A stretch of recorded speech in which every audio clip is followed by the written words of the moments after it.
Ameriki masayaso Maison Blanche baarakɛla kɔrɔ Steve Bannon n'a jalakililen don nin kalo caman ye ka sabu kɛ karogɛlɛya ko dɔw ye k'a tɔgɔ yira u la. Ye wele bila Ameriki wasabulonba ma k'a fɔ k'a labɛnnen don k'a ka seereyaw di.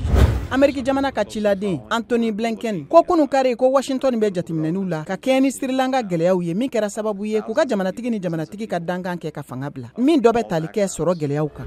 Uvalde Texas sigida denw farala ɲɔgɔn ka kunun kari ka nisɔgoya taama dɔ kɛ min dɔ bɛ tali kɛ maramafɛn ka dankariliwalew kan u ka maraw kɔnɔ. A nisɔgoya taamala caman tun ye minnu ka mɔgɔw fagara Rob denmisɛnnin kalanso la mɛ kalo cɛ marifatigi dɔ ka dankarili senfɛ. Tasuma jeniba bɛ ka walankata Parc National de Yosemite o kungoda la Californikaw fɛ. Kunun kari a kasara sera kilomɛtiri 6 ni tɔrɔmɔɲɔn 7 ɲɔgɔn ma mètre carré la. U ka mara tasuma fagala pompiers ka wulikajɔ dɔ faral'u kan. Kabiri coronavirus bana daminɛna mɔgɔ ba caman de ka furusiriw dabilala. Furusiri minnu fanba tun kan ka kɛ Lincoln Center la New York kaw fɛ kunun dimanche wula fɛ.